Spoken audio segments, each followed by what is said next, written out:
In his 80th year, Britain's greatest jazz pianist Stan Tracey described his life and music as one long voyage of discovery, and this biography by his son Clark, who played regularly with his father as a drummer from 1978 to 2013, is a profoundly engaging account of that journey.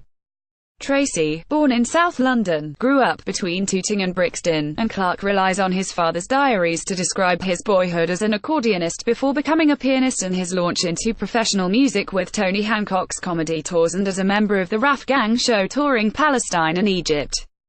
His trips as pianist on the liner Queen Mary took him to New York, where he found his heroes. Monk and Ellington were the two piano players who really zapped me, he wrote. But it was during the 1960s, as house pianist at Ronnie Scott's, that he made his reputation. "Does anyone in Britain really know how good he is?" asked the great saxophonist Sonny Rollins. Bluesman Jimmy Witherspoon named him the English Monk, and for altoist Lee Konitz, playing with him was a complete delight. For Stan, accompanying these stellar Americans was like eternal Christmas.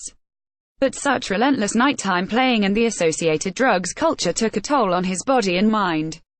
"He was happy at night in the club," said his wife Jackie, "but during the day he was just this sad, tired man."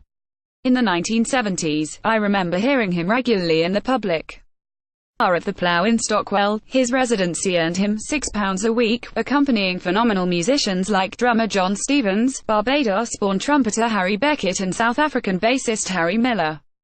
But jazz poverty hit him hard and he began to see himself as a jazz Marie Celeste floating around your own country. No wonder that he wrote, "All music is an interpretation of life and life isn't very pretty." Yet he also wrote that the love of playing music, the joy of it, was like nothing else, and as recognition arrived in his later years, life became more comfortable but no less artistically challenging as jazz became less of a dirty word. Listen to his records as you read, they are the best accompaniment to this fine book.